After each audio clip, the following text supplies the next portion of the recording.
I gave Twitch chat the power to switch the Doom game I was playing as I played it from Doom Eternal to 2 to back to Eternal again, pretty much whenever they wanted to. Today I'm going to tell you what this is, how you can get involved for next time, and what it's like playing 2 Doom games alternating, basically putting me at my Twitch chat's mercy. My name's Allstin, let's dive right in. So DOOMSWAP is whenever I have Doom Eternal and Doom 2, and chat has 2 commands, !Doom 2 and !Doom E. There is no global cooldown, only a 1-minute user cooldown. That means after you switch me, you can do it a minute later. But here's the thing, if you switch me, somebody else can do it right away after that, and then I'm split back and forth between 2 games, and it's actually really tough.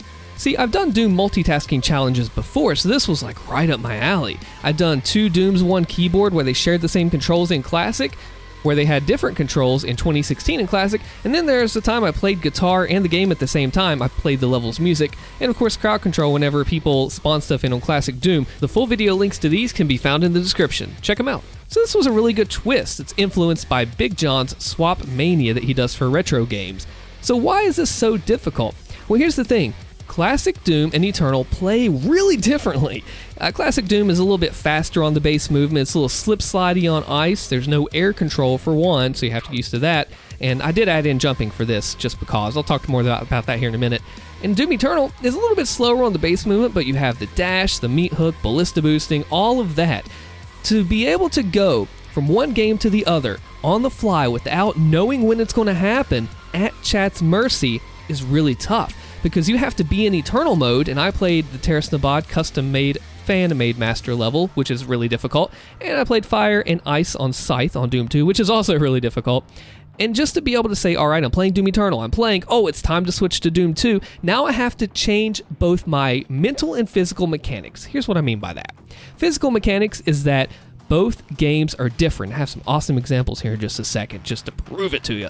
Physical mechanics are your movement. You have to go from moving like Doom Eternal in that Doom dance to instantly, just like that, switching over to Doom 2 in its mechanics. Now, if you notice, whenever I did switch to Doom 2, like I said, left jump in, I would be playing it like Eternal. My mind is to the point to where there was overlap. Now, like I said, there's no air control, so the movement was different. I'd find myself, of course, moving faster base speed when I went to Classic Doom, and then jumping around and shooting like I was actually playing Doom Eternal. And one time I actually was ballista boosting in Eternal as I switched, so I did a little mouse flick in Classic Doom to finish out the boost that I thought it would get to finish, but apparently not, because I got switched. That's the thing too, the movement's different, the firing is different too. There is no meat hook, there is no dash. I have to fight things differently in Eternal with weak points and lock-on burst, whereas Doom 2 just has basic fire mechanics, and the BFG is a lot different too. There's just so much to consider, and that's not even getting into the mental aspect of it with the example here. You have to change on fly without knowing when it's going to happen, your mental game. This is a perfect example right here. You play Doom 2 and you play Doom Eternal way differently. They're designed completely different in ways. But yeah, if you want to get in on this, all you gotta do is follow me on Twitch and subscribe to the channel here. Got more info in the Discord too. All links are in the description. So check this example out here. I was actually being cornered by Hell Knights and a Cacodemons. Well, more than one Cacodemon actually.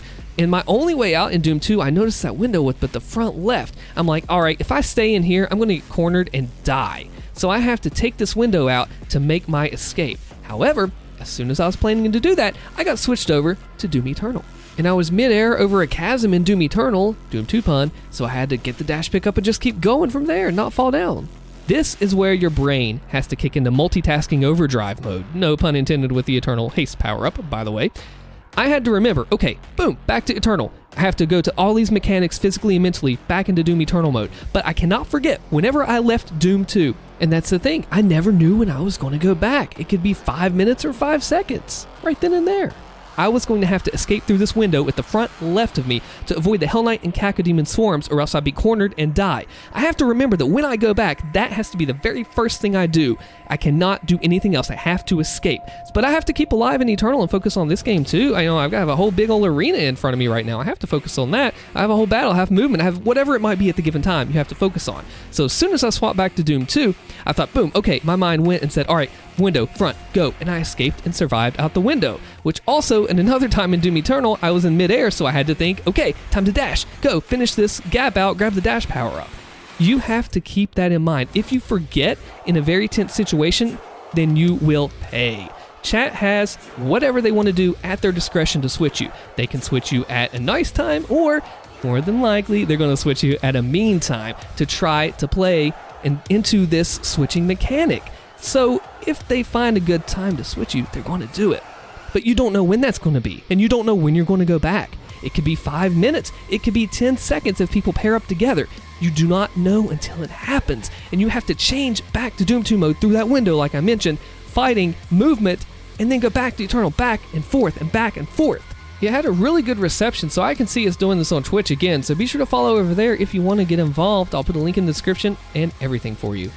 And this is not just a typical physical and mental exercise. It is a test of endurance. Because think about it this way, if you have a really long arena in Doom Eternal, and you have a very slaughter map, long map in Doom 2, there may not be much time for breaks. I know there wasn't for me. I would be going from a very long, intense battle in this master level mod, fan-made level, and then go back to Fire and Ice. Well, if you know anything about these two maps, let me break it down for you, exactly what you gotta know. Fire and Ice in Doom 2 is notorious for taking upwards of 45 minutes to an hour to be able to 100% it. It is relentless at what it throws at you, so much so that the extra difficulty from switching the games back and forth and the heavy assault from all the enemies, I dropped the difficulty down because I was playing so balls to the wall, fast forward in Eternal mode that I was not doing too well at times, so I dropped the difficulty down, which basically takes away a lot of Archviles, which are really bad in either game, by the way. And it's just ridiculous because these long arenas of Eternal, I feel like I did okay with them. I could have done better. I've done this level on Eternal Deathless before without super weapons on a normal play, but I did lose a few lives here in this because you have to switch back and forth so much. You cannot keep your focus on one thing for too long, because if you do, you're going to neglect the other game, and you have to keep in mind, like, hey, I'm playing 2 games alternating in one stream, and I don't choose when I switch. That's the beauty of it. It makes it so much harder in that way, because if you were in a super sweaty situation on Eternal and you were in the zone there with the Doom dance and then you switch back to Doom 2, you got to get yourself out and switched and shifted back and forth and in and out. And you really have to stay alive no matter what. The mechanics are different in that your glory kills and your flame belch and your meat hook are not in Doom 2. The way you recover health and armor is way different. The way you get ammo is way different. Your resource management, you come back to Doom Eternal, you're like, hey, I need more ammo here, but wait, I'm okay in ammo in Doom 2, but Eternal needs ammo, and I have to do this big fight arena here, and I don't have my super weapons, and then I go back to Doom 2, and the BFG is a whole different gun. It is clearly madness. It's definitely something worth doing again, though. You know, as I look back on the whole situation, it's unlike Doom that I've ever played before. I've played these games for hours and hours and years overall, but I never have done it in this way. It really makes it fresh and exciting, and it's an adrenaline rush that you just can't get anywhere else, not just from switching Doom games, but knowing that it is live and it will never be the same thing twice, depending on who's in chat, how they're feeling that day, and everything. I mean, you can even add more spice. Let's add more spice to this one day. I have some ideas how I could make these live interactive chats even crazier. I'll be doing them this year in 2021. You'll see. Things are going to get a little nasty on my streams, which you should be following if you're not, and subscribing to the channel if you want to check them out and talk to me on the Discord as well. I'm there every day. My name is Allstin. Thank you for watching and playing along. If you made it this far in the video, comment, Allstin is insane. For real though.